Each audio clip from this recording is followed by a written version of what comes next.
Welcome to Sasi சமையல். இன்னைக்கு நம்ம என்ன பார்க்க போறோம்னா ஒரு சூப்பரான 4 விதமான லஞ்ச் பாக்ஸ் ரெசிபிஸ் தான் பார்க்க போறோம். ஸோ ஃபர்ஸ்ட் அதுல சாமை தயிர் சாதமும் கத்திரிக்காய் உருளைக்கிழங்கு வறுவலும் தான் பார்க்க போறோம். ஸோ வாங்க எப்படி பண்றதுன்ட்டு பார்க்கலாம். சாமை சாதம் செய்யறதுக்கு ஒரு 100 கிராம் அளவுக்கு சாமை அரிசியை நைட் ஃபுல்லா ஊற வச்சிருங்க. ஒரு அடிகனமான பாத்திரத்துல 1 கப் சாமை அரிசிக்கு 3 கப் தண்ணி விட்டு கொதிக்க விடலாம். தண்ணி நல்லா கொதிக்க ஆரம்பிச்சதும் ஃப்ளேமை ஸ்லோ பண்ணிட்டு ஊற வச்சிருக்கிற அரிசியை சேர்த்துடுங்க. அரிசி சேர்த்துனதுக்கு அப்புறம் லைட்டா ஒரு தடவை இது மாதிரி கலந்து விட்டுக்கோங்க. இப்ப தட்டு போட்டு மூடி கரெக்டா 10 மினிட்ஸ் கழிச்சு ஆஃப் பண்ணிடுங்க. ஆஃப் பண்ண உடனே தட்டை ஓபன் பண்ணாம ஒரு 10 மினிட்ஸ் ரெஸ்ட்ல விட்டு ஓபன் பண்ணீங்கன்னா சூப்பரான சாமை சாதம் ரெடி ஆயிடும். இதை ஆற வச்சுட்டு நமக்கு தேவையான அளவு சாமை சாதத்தை எடுத்துக்கோங்க. நான் பாதி அளவு மட்டும் எடுத்திருக்கேன். இப்ப இதுல வெது வெதுப்பான பால் நல்லா சாதம் மூழ்கிற வரைக்கும் ஊத்திட்டு நல்லா மசிச்சு எடுத்துக்கோங்க. உடனே சாப்பிட்ற மாதிரி இருந்தா தயிர் நிறைய சேர்த்து பால் கம்மியா சேர்த்தணும். நம்ம லஞ்சுக்கு பேக் பண்றதுனால பால் நிறைய சேர்த்துட்டு ஒரு 2 டீஸ்பூன் அளவுக்கு புளிக்காத தயிரும் கொஞ்சம் உப்பும் சேர்த்து மிக்ஸ் பண்ணி எடுத்துக்கோங்க. தாளிக்கிறதுக்கு ஒரு கடாயில 1 ஸ்பூன் எண்ணெய், கொஞ்சம் கடுகு, கொஞ்சம் உளுந்து, இஞ்சி, பச்சை மிளகாய், கொஞ்சம் பெருங்காயம், கருவேப்பிலை இதெல்லாம் சேர்த்து தாளிச்சுட்டு சேர்த்துனீங்கன்னா ஒரு சூப்பரான சாமை சாதம் ரெடி ஆயிடும். இதுல மாதுளம்பழம், திராட்சை இது மாதிரி எது வேணாலும் நீங்க சேர்த்துக்கலாம். நான் இன்னைக்கு பிளைனா செஞ்சிருக்கேன். ஸோ சிம்பிளான ஒரு சூப்பரான மில்லட் தயிர் சாதம் ரெடி. இதுக்கு ஒரு சூப்பரான சைட் டிஷ் கத்திரிக்காய் உருளைக்கிழங்கு வறுவல் எப்படி பண்றதுன்ட்டு வாங்க பார்க்கலாம். இந்த ரெசிபி பண்றதுக்கு 4 கத்திரிக்காய், 2 உருளைக்கிழங்கு எடுத்திருக்கேன். கத்திரிக்காவை இது மாதிரி பெருசாகவும் உருளைக்கிழங்கு இது மாதிரி கியூபா கட் பண்ணி எடுத்துக்கோங்க. கடாயில 2 டேபிள் ஸ்பூன் அளவுக்கு நல்லெண்ணெய் விட்டுட்டு கொஞ்சம் கடுகு, பூண்டு, கருவேப்பிலை, பெருங்காயம் இதெல்லாம் சேர்த்து தாளிச்சுக்கோங்க. இது கூட நம்ம கட் பண்ணி வச்சிருக்கிற கத்திரிக்காய் உருளைக்கிழங்க சேர்த்துட்டு வதக்கிக்கலாம். இந்த 2 விதமா சேர்க்கலாம். தண்ணி சேர்க்காம பிளெயினா எண்ணெயில மட்டும் வதக்குனீங்கன்னா செம்ம டேஸ்டா இருக்கும். ஆனா நாம இன்னைக்கு கொஞ்சம் தண்ணி சேர்த்து தான் பண்ண போறோம்.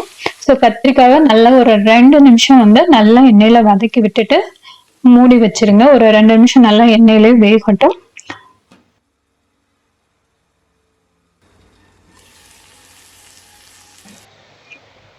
கால் டீஸ்பூன் மஞ்சத்தூள், ஒரு 1/2 டீஸ்பூன் வீட்டுல அரைச்ச குழம்பு மிளகாய்க்கு, 1/2 டீஸ்பூன் அளவுக்கு உப்பு சேர்த்து நல்லா கலந்து விட்டுட்டு மறுபடியும் ஒரு 2 நிமிஷத்துக்கு மூடி வச்சிருங்க. 2 நிமிஷம் கழிச்சு லைட்டா தண்ணி தெளிச்சு மட்டும் வைங்க. தண்ணி ஊத்தாம ஒரு 2 டைம் தண்ணி தெளிச்சுட்டு மூடி வச்சிருங்க. இது வேகிறதுக்கு ஒரு 20 நிமிஷம் ஆகும். இடையில அப்பப்ப எடுத்து இது மாதிரி கலந்து விட்டுட்டு ட்ரையா இருந்தான்னா கொஞ்சம் தண்ணி தெளிச்சுட்டு மூடிடுங்க. ஒரு 20 மினிட்ஸ் கழிச்சு பாத்தீங்கன்னா நல்லா வந்திருக்கும். இந்த ஸ்டேஜ்ல துருவன தேங்காய் சேர்த்து ஆஃப் பண்ணீங்கன்னா ரொம்ப சிம்பிளான கமகமான கத்திரிக்காய் உருளைக்கிழங்கு வறுவல் ரெடி. இது தயிர் சாதத்துக்கு மட்டும் இல்லாம வெறுமனே ரைஸ் போட்டு சாப்பிடவும் நல்லா இருக்கும். ஸோ கண்டிப்பா இந்த காம்போவை ட்ரை பண்ணி பாருங்க. ஸோ நெக்ஸ்ட் ரெசிபி ஒரு சூப்பரான கத்திரிக்காய் சாதம். கத்திரிக்காய் பிடிக்காதவங்க கூட கண்டிப்பா விரும்பி சாப்பிடுவாங்க. வாங்க எப்படி பண்றதுன்ட்டு பார்க்கலாம். இந்த சாதம் பண்றதுக்கு ஃபர்ஸ்ட் ஃப்ரெஷ்ஷா மசாலா வறுத்து அரைச்சிக்கலாம். கடாயில 1 டீஸ்பூன் கடலைப்பருப்பு, 1 டீஸ்பூன் உளுந்த பருப்பு, 1 டேபிள் ஸ்பூன் மல்லி, 1 டீஸ்பூன் எள்ளு, காரத்துக்கு ஏற்ற மாதிரி மிளகாய் 3 to 4 போடலாம். நான் ஒரே ஒரு மிளகாய் சேர்த்திருக்கேன். 2 கிராம்பு, ஒரு பட்டை, ஒரு ஏலக்காய், நல்லா தேங்காவை ஒரு 1 டேபிள் ஸ்பூன் அளவுக்கு தேங்காய், கொஞ்சம் பெருங்காயம் சேர்த்து நல்லா வறுத்து எடுத்துக்கோங்க. இது ஆனதும் பொடியா அரைச்சு வச்சுக்கோங்க. இந்த ரெசிபிக்கு ஒரு 3ல இருந்து 4 கத்திரிக்காய் எடுத்துக்கலாம். கத்திரிக்காவை இது மாதிரி சின்ன ஸ்லைஸ் பண்ணி தண்ணியில போட்டு வச்சுக்கோங்க. கூடவே ஒரு நெல்லிக்காய் சைஸ் அளவுக்கு புளியையும் ஊற வச்சிருங்க. இப்போ பேன்ல 1/2 டேபிள் ஸ்பூன் அளவுக்கு நல்லெண்ணெய் விட்டுக்கோங்க. கூடவே 1 டேபிள் ஸ்பூன் வேர்க்கடலையை சேர்த்து வறுத்துக்கலாம். இது கூட 1/2 டேபிள் ஸ்பூன் கடுகு, ஒரு கைப்பிடி கருவேப்பிலை சேர்த்துக்கோங்க. இந்த ஸ்டேஜ்ல பூண்டு, வெங்காயம், பச்சை மிளகாய், வரமிளகாய் அப்படி எது வேணாலும் நீங்க தாளிக்கிறதுக்கு ஆட் பண்ணிக்கலாம். நான் எதுவுமே சேர்க்கல, கொஞ்சம் பூண்டு மட்டும் சேர்த்திருக்கேன். பூண்டு கத்திரிக்காயும் சேர்த்து நல்லா எண்ணெயில ஒரு 2 நிமிஷம் வதக்கி விட்டுக்கோங்க. இப்போ இதுல ஒரு 1/4 டீஸ்பூன் மஞ்சள்தூள் சேர்த்து மிக்ஸ் பண்ணிட்டு நம்ம ஊற வச்சிருக்கிற புளியை நல்லா கரைச்சு ஊத்திக்கலாம். ஒரு 1/4 கப் தண்ணி வர வரைக்கும் தண்ணி அளவு சேர்த்து கரைச்சு ஊத்திக்கோங்க. மீடியம் ஃப்ளேம்ல வச்சு மூடிடுங்க. புளி பச்சை வாசனை போய் வர்றதுக்கும் கத்திரிக்காய் வேகிறதுக்கும் டைம் வந்து பர்ஃபெக்டா இருக்கும். ஸோ இந்த ஸ்டேஜ்ல நம்ம எவ்வளவு சாதம் மிக்ஸ் பண்ண போறோமோ அதுக்கேற்ற மாதிரி உப்பு, ஒரு 2 to 3 டேபிள் ஸ்பூன் நம்ம அரைச்ச பொடி அதெல்லாம் சேர்த்து ஒரு மிக்ஸ் பண்ணிட்டு வடிச்ச சாதத்தை இதுல சேர்த்து கலர்னீங்கன்னா கமன்னு கத்திரிக்காய் சாதம் ரெடி ஆயிடும். பேக் பண்ணும்போது மேல கொஞ்சம் நல்லெண்ணெய் விட்டு பேக் பண்ணுங்க, சூப்பரா இருக்கும். இந்த பொடி மீதியாச்சுன்னா நீங்க புளி சாதம் செய்யும் போது அப்படியே சேர்த்துக்கலாம். இதுக்கு உருளைக்கிழங்கு ஃப்ரை ஒரு சூப்பரான காம்பினேஷனா இருக்கும். ஸோ கண்டிப்பா ட்ரை பண்ணி பாருங்க. ஸோ நெக்ஸ்ட் ஒரு சூப்பரான பேக்டு ஸ்டஃப்டு சப்பாத்தி பார்க்கலாம்.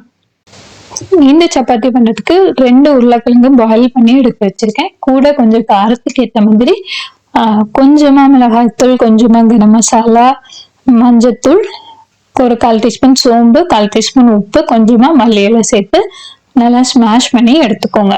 நீங்க பெரிய பசங்களுக்கு செய்யற மாதிரி இருந்தா காரமெல்லாம் இன்னும் கொஞ்சம் அதிகமா சேர்த்துக்கலாம். இப்போ இது மாதிரி நமக்கு ஏத்த மாதிரி ஷேப் பண்ணி எடுத்துக்கலாம். நான் இது மாதிரி ஷேப் பண்ணியிருக்கேன். இப்போ இந்த உருளைக்கிழங்க வெறுமனே அரிசி மாவுல இது மாதிரி டிப் பண்ணி எடுத்துக்கோங்க. இப்போ ஒரு பேன்ல எண்ணெயோ நெய்யோ விட்டுக்கலாம். நல்லா சூடானதுக்கு அப்புறம் இந்த உருளைக்கிழங்க சேர்த்து ஒரு 5 minutes இந்த பக்கம் ஒரு 5 minutes அந்த பக்கம் ஒரு 5 minutes ஸ்லோ ஃப்ளேம்ல குக் பண்ணி எடுத்துக்கோங்கன்னா கட்லெட் மாதிரி ரெடி ஆயிடும். இப்போ சப்பாத்தி பூக்கெல்லாம் நம்ம போட்டு எடுத்துட்டு ஃபுல்லா பேக் பண்ணிட வேண்டியதான். நான் ரொம்ப சிம்பிளா உருளைக்கிழங்கு, சாஸ், வெங்காயம், தக்காளி இப்படி பேக் பண்ணியிருக்கேன். நீங்க உருளைக்கிழங்கு, கேரட், வெள்ளரிக்காய் இப்படி மயோனைஸ் எது வேணாலும் சேர்த்து பேக் பண்ணிக்கலாம். இப்போ குழந்தைங்க கண்டிப்பா விரும்பி சாப்பிடுவாங்க. நெக்ஸ்ட் ஒரு சூப்பரான சிம்பிளான கீ பொடி இட்லி பார்க்கலாம். இந்த கீ பொடி இட்லி பண்றதுக்கு ஒரு 1 டீஸ்பூன் வேர்க்கடலை, 1 டேபிள் ஸ்பூன் கடலைப்பருப்பு, 1 டேபிள் ஸ்பூன் உளுந்து, 1 டீஸ்பூன் எள்ளு, காரத்துக்கு ஏற்ற மாதிரி வரமிளகாய், 1 டேபிள் ஸ்பூன் தேங்காய், 1 கப்பு கருவேப்பிலை, கொஞ்சம் பெருங்காயம் இதெல்லாம் சேர்த்து வறுத்துக்கோங்க. கூட கொஞ்சம் உப்பு சேர்த்து அரைச்சிங்கன்னா இன்ஸ்டண்டா நமக்கு பொடி ரெடி ஆயிடும். கூடவே இட்லியும் ஊற்றி ரெடி பண்ணிடுங்க. இப்போ ஒரு கடாயில நெய் அப்படி இல்லைன்னா கீ எது வேணா சேர்த்துக்கலாம். ஒரு 1 டேபிள் ஸ்பூன் கீ விட்டுட்டு நல்லா ஒரு கைப்பிடி கருவேப்பிலை, 1 to 2 பெரிய வெங்காயம் போட்டு வதக்கிட்டு தேவையான அளவுக்கு இட்லி பொடி சேர்த்து டாஸ் பண்ணீங்கன்னா கமன்னு கீ இட்லி ரெடி. ஸோ இது வெங்காயம் கொஞ்சம் அதிகமா போட்டீங்கன்னா வெங்காயம் தொக்கு மாதிரி அப்படியே தொட்டு சாப்பிட்டுக்கலாம். ஸோ கண்டிப்பா ட்ரை பண்ணி பாருங்க. இந்த ரெசிபிஸ் எல்லாம் உங்களுக்கு பிடிச்சிருந்ததுன்னா கண்டிப்பா செஞ்சு பாருங்க. செஞ்சு பார்த்துட்டு உங்க ஃபீட்பேக்கை ஷேர் பண்ணுங்க. மீண்டும் ஒரு நல்ல ரெசிபியில் சந்திக்கலாம். நன்றி, வணக்கம்.